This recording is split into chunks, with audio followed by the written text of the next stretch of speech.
beribadah kepada Allah Azza wa Jal. Dan alhamdulillah kita akan sampai ke malam 27. Semoga Allah memberikan kekuatan kepada kita untuk dapat menghidupkannya dengan beribadah kepada Allah Jalla Jalaluh.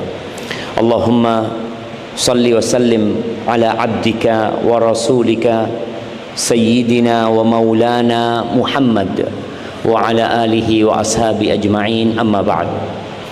Sebelum kita mulai,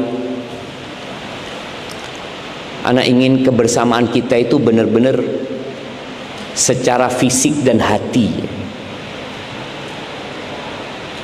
Ana mau tanya, yang pakai baju putih, nah, siapa nama antum? Sultan. Kenal sama yang di kanannya, Sultan? Loh, belum, ya kan? Ya, sebelum dimulai semua kenalan dulu sama yang di kanan sama yang di kirinya, jamaah.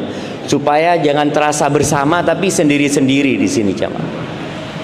Loh, antum kenal nggak sama yang kanannya?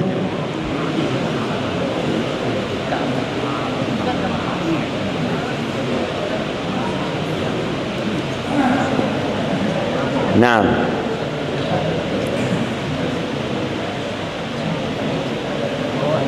mak-mak di belakang ya, tolong kenalan dengan yang di kanan sama di kirinya. Nah, sekali lagi harapannya kebersamaan kita itu bukan hanya fisik ya, tapi kita benar-benar merasakan yang di kanan dan di kiri kita ini saudara kita. Ana tadi ketemu sama salah satu jamaah datang dari mana Bapak? Dari Blitar. Bayangkan datang dari Blitar mau kajian ini, Pak. Subhanallah. Antum kalau nggak kenal kan nggak tahu kan? Antum pikir paling jauh, padahal ada yang lebih jauh dari antum. Nah, yang baru nyampe tolong kenalan sama yang di kanannya. Kalau datang kajian itu jangan sama gerombolannya tok ya, sak koncoan gitu ya. Jadi nanti buka sak koncoan, nanti pulang sak koncoan. Jadi pulang dari kajian nggak nambah saudara. Padahal seharusnya rumah Allah ini menjadi momentum kita untuk nambah saudara yang sama-sama menuju kepada Allah Azza wa Jalla. Ahibati fillah, Ramadan ini momentum yang sangat spesial buat keluarga. Karena biasanya kalau Ramadan itu kita lebih merasakan kebersamaan, kecuali yang mahasiswa yang tidak pulang. Mahasiswa yang tidak pulang ini bersama konco-konconya tetap ya, nggak berubah gitu ya. Tapi biasanya ada kebersamaan yang sangat mahal sekali yang tidak dirasakan kecuali Ramadan. Kebersamaan itu ketika sahur.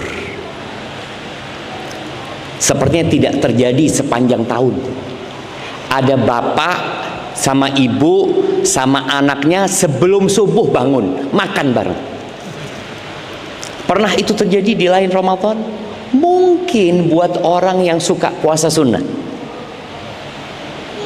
Tapi sepertinya jarang ya. Kalau sama anak-anak itu jarang. Ahibati fillah, Ramadan hadir dan dia akan pergi.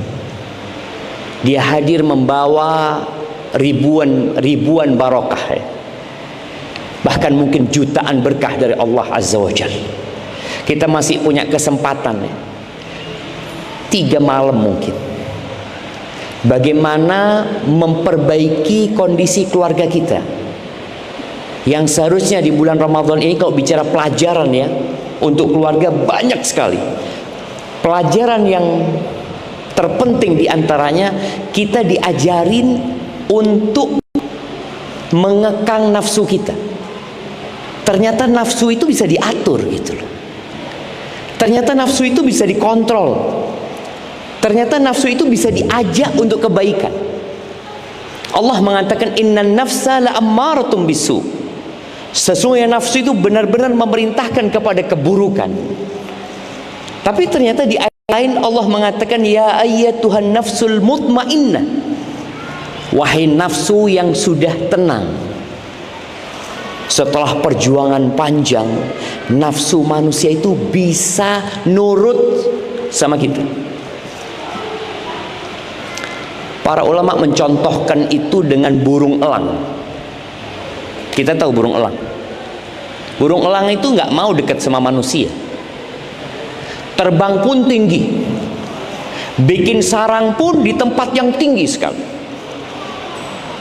Sulit dia untuk mendekat dengan manusia. Tapi pernah nggak antum lihat burung elang di tangannya manusia? Di tangan burung elang itu. Disuruh terbang, terbang. Disuruh balik, balik dia ke tangannya. Nafsu manusia seperti itu. Memang dia liar. Nafsu itu liar. Tapi ketika ditimpa, dididik dengan perjuangan yang penuh kesabaran, tahu-tahu nafsu itu seperti burung elang, antum bisa atur. Dan di bulan Ramadan terbukti antum bisa ngatur nafsu antum. Makan dan minum itu kebutuhan. Bagaimana kita bisa membuat anak kita nggak makan nggak minum? SD, ada yang TK,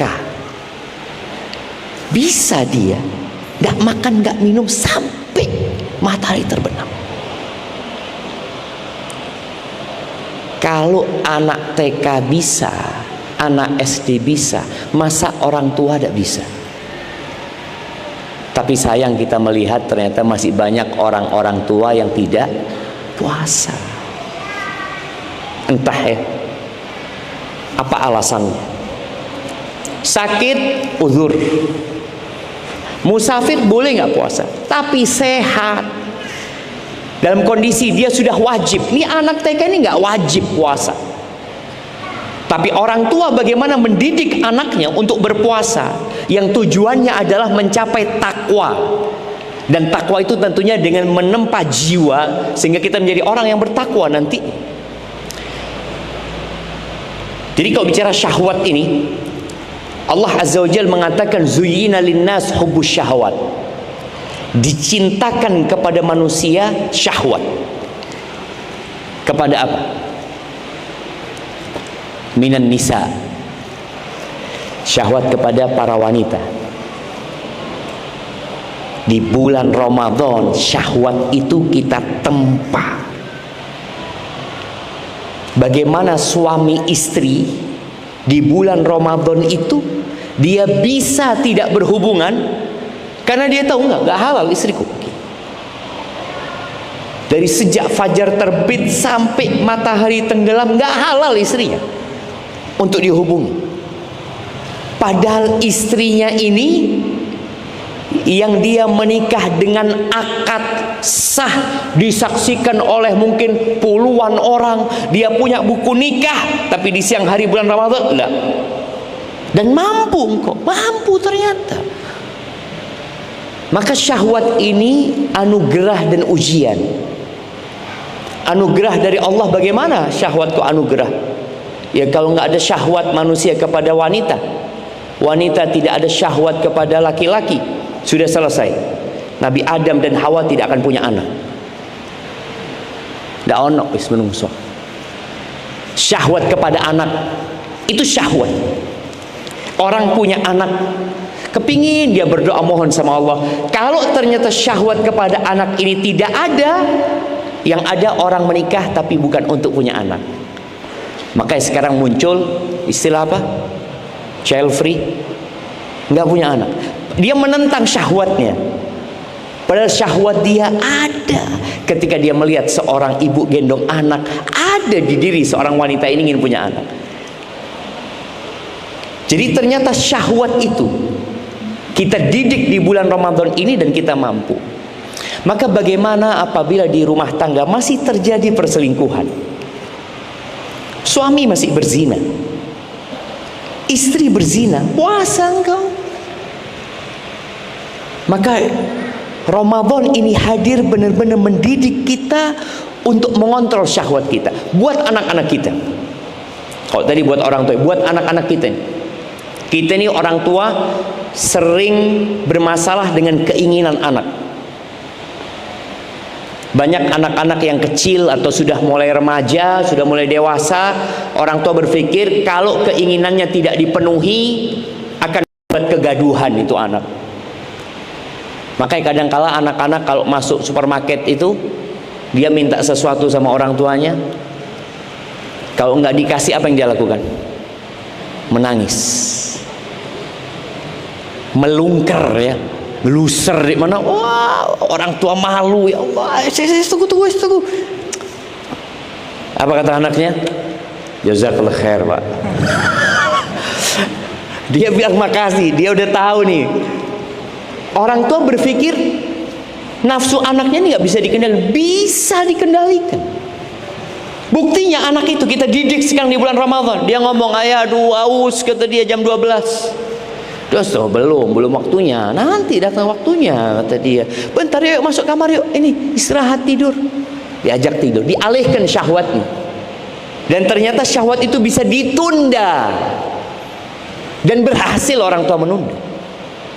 Maka tidak semua keinginan anak itu dipenuhi. Anak itu perlu dilatih untuk memenuhi syahwatnya. Nafsu dia, oh nanti insya Allah. Dia ngomong kepingin beli mobil-mobilan. Apa yang dilakukan orang tua? Dia sampaikan kepada anaknya, oke, bapak belikan mobil-mobilan. Tapi apa prestasi yang engkau lakukan sehingga bapak ini belikan engkau mobil-mobilan? Ditantang tuh anak. Jadi tidak semua yang dia inginkan dikasih. Terus terang anak itu sedih. Anak-anak itu sering dikasih-kasih sama orang. Kasih mobil-mobilan, kasih mainan ini itu macam-macam. Akhirnya anak ngomong sama istri, sampaikan kepada yang ngasih, nggak usah ngasih lagi. Kenapa? Bapaknya akan ngasih anak-anaknya ketika anaknya berhasil dengan sesuatu yang dia kerjakan. Anak-anak itu perlu dididik gitu loh. Lakukan sesuatu, dikasih.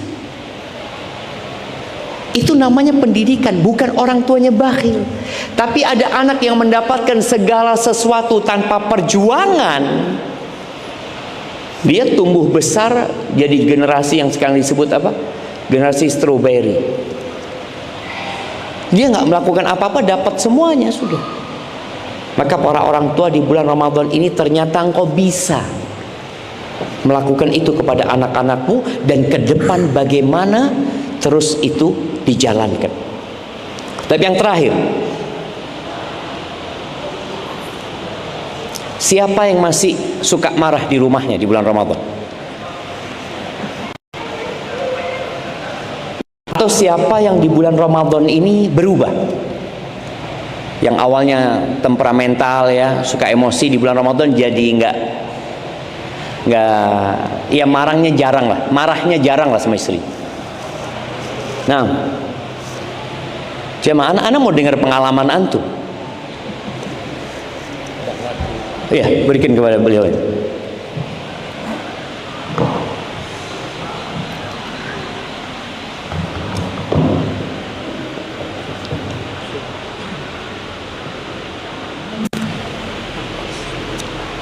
Ini beliau.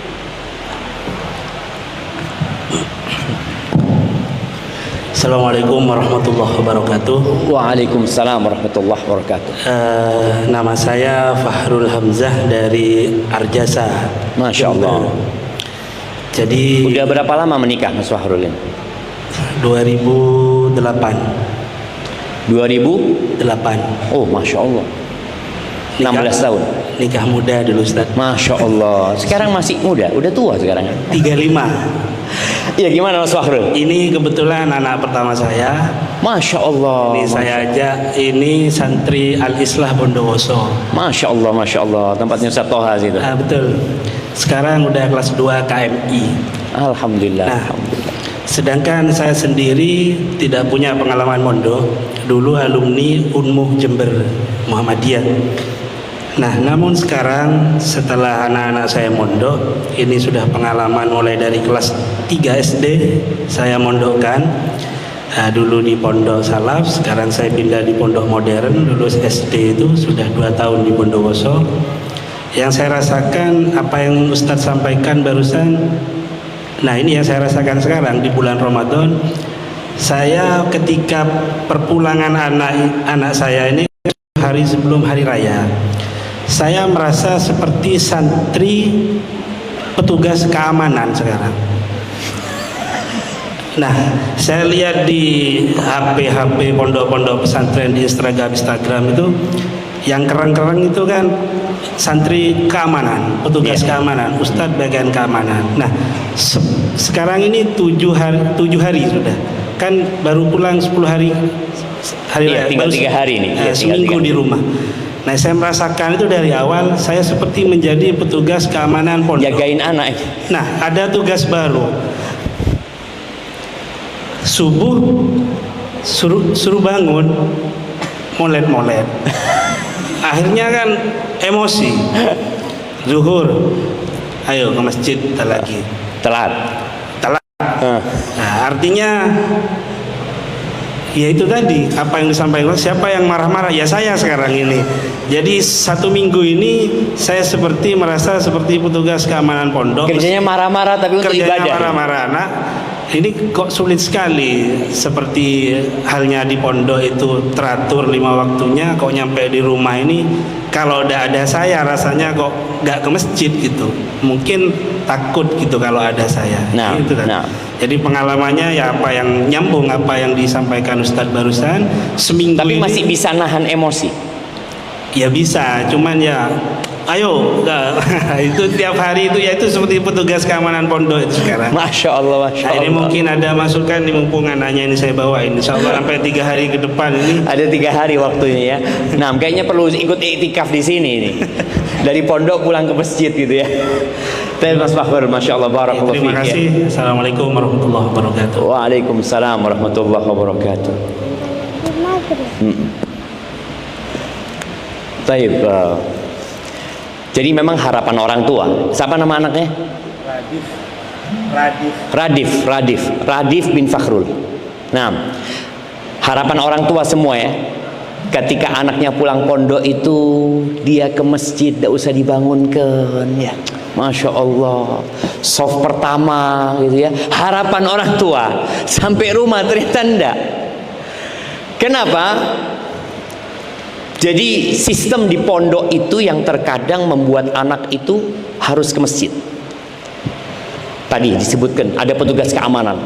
Anak ingat waktu di pondok itu ada ustadz kita, hafizahullah ta'ala, subuh dia itu lewat kamar kita cuma menggerakkan kering sepedanya, kering itu loncat semua anak-anak. Kalau enggak digampar sama. Jadi pondok anak waktu itu, yang namanya tempeleng itu jangan ditanya. Jadi kering loncat semua dari kasur mereka karena takut, bukan karena kesadaran. Nah, di sini menjadi apa ya? Menjadi kerja orang tua, bagaimana dia perlu menjalin hubungan dengan ma'had. Anak-anak itu beribadah karena kesadaran, tapi bukan karena sistem yang dibuat, karena kesadaran. Dia tahu fadilahnya berjalan ke masjid. Dia tahu fadilahnya shaf pertama. Dia tahu fadilahnya 2 rakaat sebelum subuh. Itu yang seharusnya ditumbuhkan terus di diri anak itu. Jadi mungkin orang tua terhadap anaknya ini jangan jadi petugas keamanan. Podo ae. Bagaimana dia orang tua ini mengkorek di diri anak apa yang dia pelajari di pondok. Nah, apa nak? Tanyakan kita itu kok harus ke masjid sih? Dapat apa kita ke masjid? Itu yang perlu ditumbuhkan.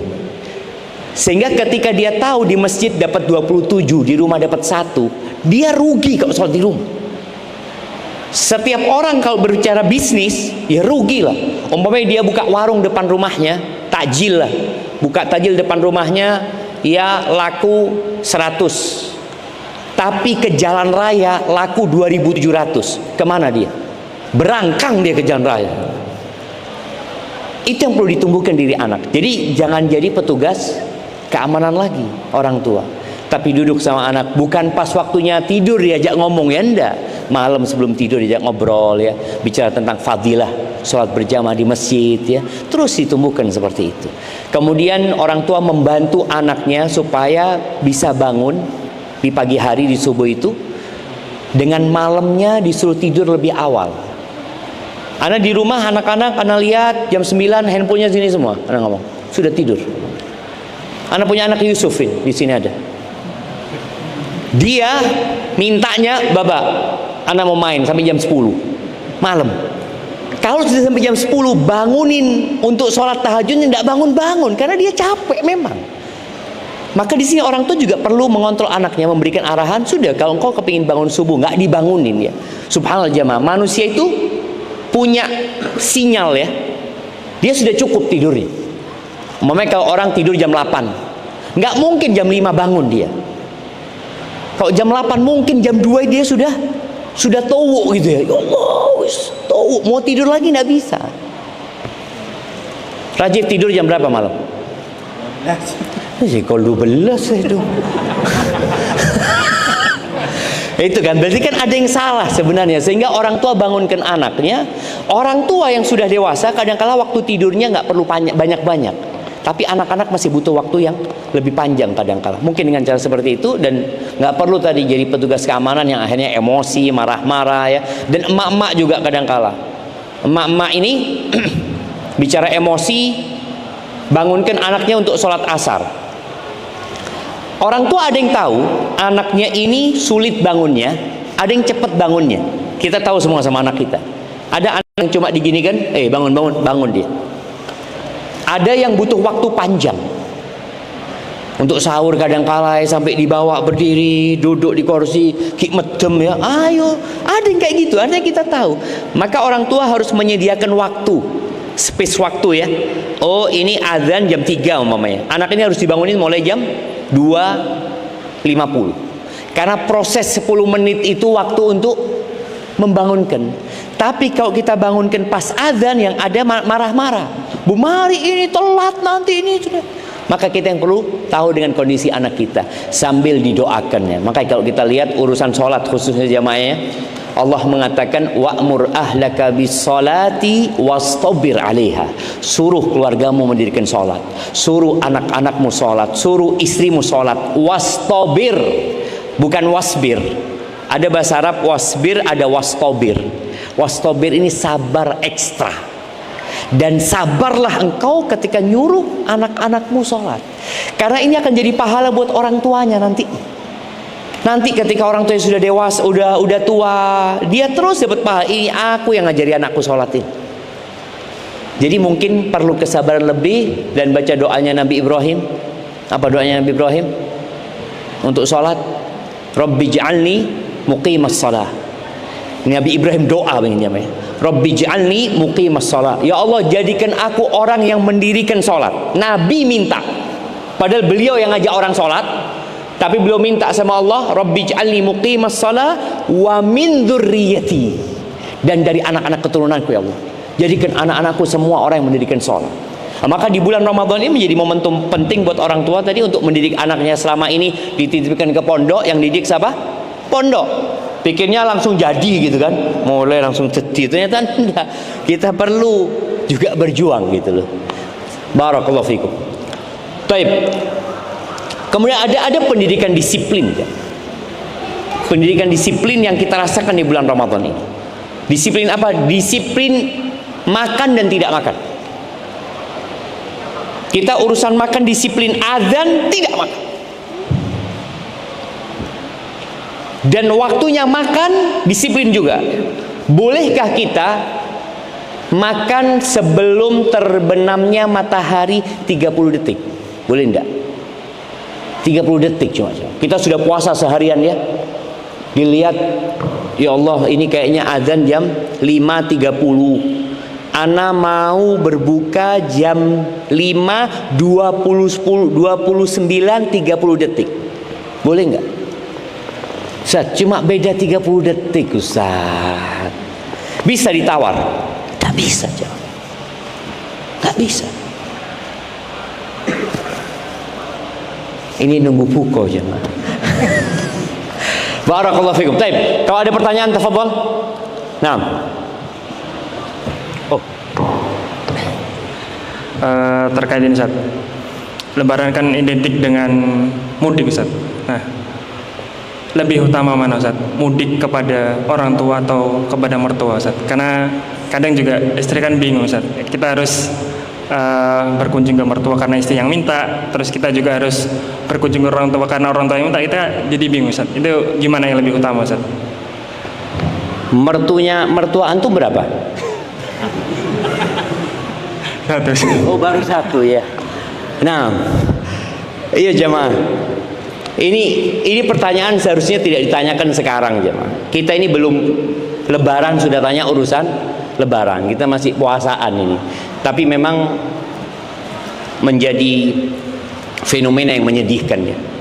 Di akhir-akhir Ramadan orang sibuk memikirkan Lebaran. Dia tidak memikirkan bahwasanya Lebaran itu selesai Ramadan nanti pasti datang.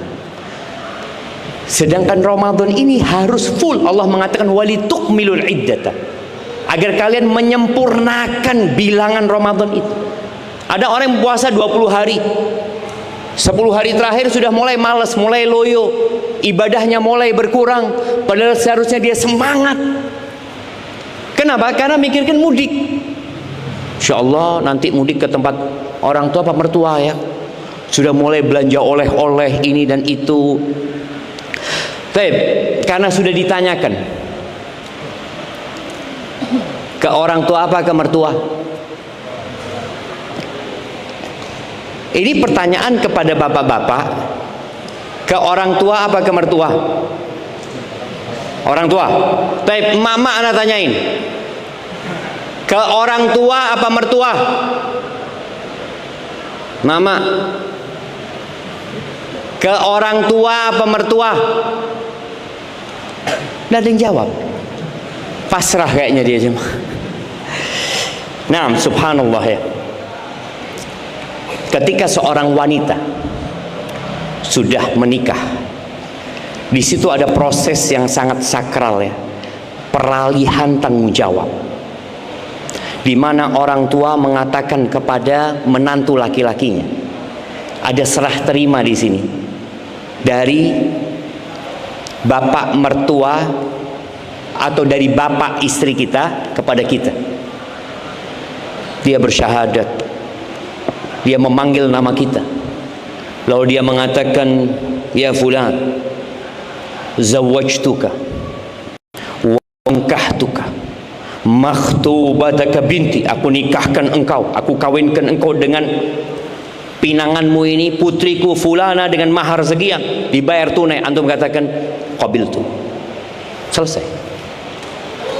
Setelah acara itu, orang nomor satu dalam hidupnya perempuan ini siapa? Suaminya. Jadi kalau bicara ke rumah orang tua atau mertua, semua ikut apa kata? Suami. Suami itu disebut sayyid. Disebut sayyid. Apa artinya sayyid itu? Tuan. Di Al-Quran Allah sebutkan ketika perempuan yang godain Nabi Yusuf, dia ngejar Nabi Yusuf kan, yang kata namanya Zulaikhah mungkin. Dikejar Nabi Yusuf, tahu-tahu sampai pintu, ditarik robek Nabi Yusuf. Ternyata di depan pintu yang keluar siapa? Fa'alfaya sayyidaha ladal bab. Perempuan ini menemuin sayyidnya di depan pintu, yakni suaminya. Suami itu sayyid. Maka ada sebuah riwayat dari Umar bin Khattab, dari Asma, yang mengatakan an-nikahu riqqun, pernikahan itu seperti perbudakan. Falyandur ahadukum inda man yariqu karimatahu, hendaklah setiap orang melihat kepada siapa dia menjadikan putrinya ini budak. Artinya konteks budak, perempuan ini harus taat, harus nurut sama suaminya. Dia tidak bisa menceraikan dirinya sendiri, mengatakan, bang aku nggak suka sama engkau, sudah kita pisah. Nggak bisa. Maka bicara mudik ini sekarang kembali kepada suaminya.